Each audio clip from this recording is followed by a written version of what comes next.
do pak. Nuk është puna që të përfshihen sa do pak apo sa do shumë.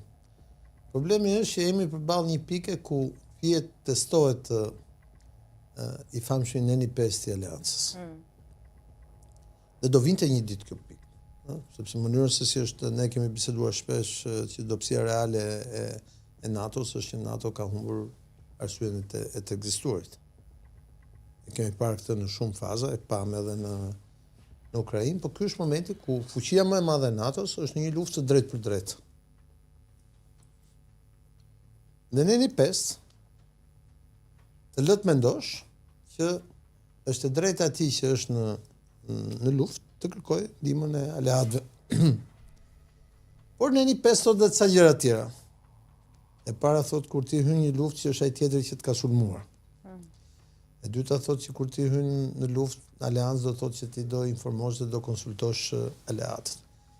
E treta, kemi hyrë në një luftë, pra ka hyrë Amerika në një luftë, jo se ka hyrë Amerika në një luftë drejt për drejt me Iranin, po sepse është Izraeli që ka kërkuar përfshirjen e Amerikës në një luftë drejt për drejt me Iranin.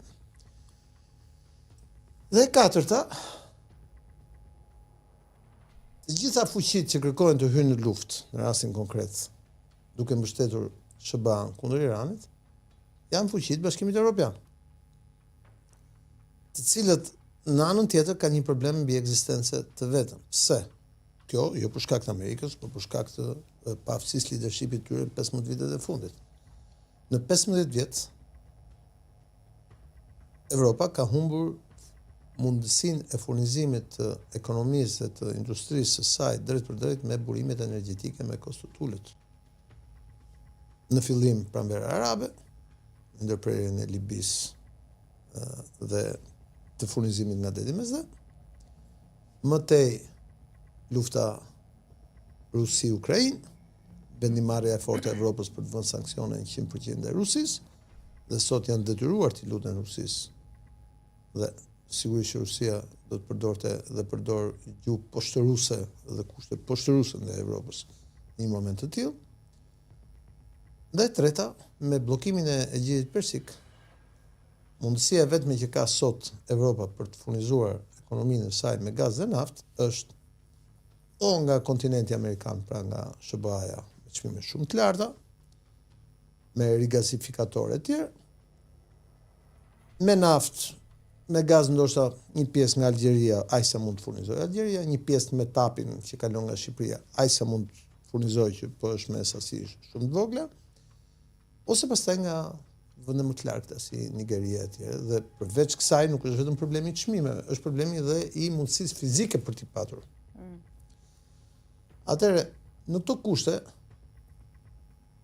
jemi përballë faktit kush është më e rëndësishme, ose mirë kush e ka bërë, pula vezën apo veza pulë. Pasi SBA-ja thot që NATO pa mua nuk mund të ekzistojë dhe unë do ta prish NATO nëse NATO nuk më përgjigjet. Po, deklarata të rënda bëri faktikisht. Po sepse unë jam 78% e buxhetit NATO-s. Unë jam shteti më i madh i NATO-s dhe unë jam 78% e buxhetit NATO-s. Dhe në fakt, nëse do ta shohim, 3 vendet kryesore të NATO-s, nga pikpamja e buxhetit dhe nga pikpamja e ushtrisë dhe armatime, që kanë dhe ushtarët konkret, nuk janë vende të BE-s.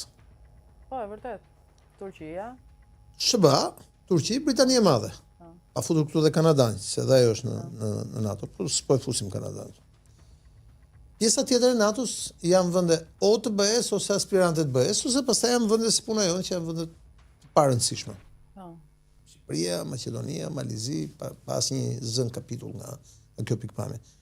Kështu që duam s'duam, kjo krizë kthehet në një krizë të BE-s. Por çfarë mund ta shkatërrojë BE-n dhe realisht e kemi parë që me luftën në Ukrainë nuk pastruat gjithë klasa udhëheqëse e BE-s e vitit 2022, nuk ka ngel asnjë nga ata. Përveç Macronit që duket që është në hapat e fundit të mandatit vet. Në fundjavë do të jetë edhe kryeministri i Shqipërisë në Paris te Macroni për të treguar që Franca akoma mundohet të luajë një rol e tjerë, por ai hapësirë sa ka.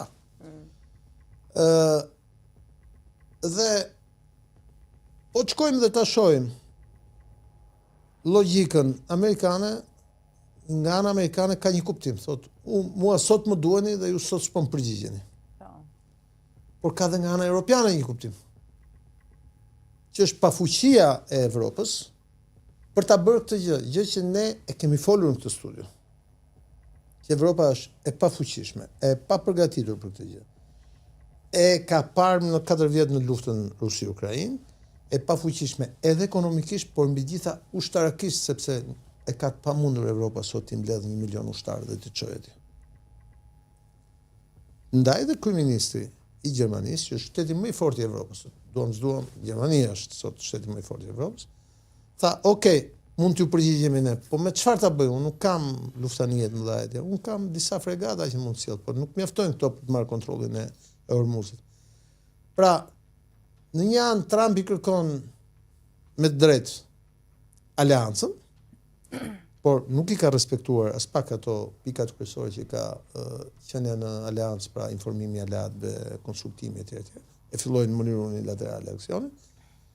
Dhe në anën tjetër po përballet me efektet e asaj që ai vetë si president 2 herë ja ka kërkuar aleancës me zë shumë të lartë që NATO të rifuqizohet nëpërmjet buxhetimit, pra 2% që i famshëm i GDP-s, 5% që i famshëm, pra që NATO ta ketë kapacitetin ushtarak të përfshirjes së saj realisht në luftra, sepse sot këto vendet e BE-s, të cilat janë antarë të NATO-s, Itali, Francë, Gjermani që janë vendet kryesore, po duam dhe Spanja që është kundër luftës, po dhe vendet tona, janë tërësisht pa afta për një gjë.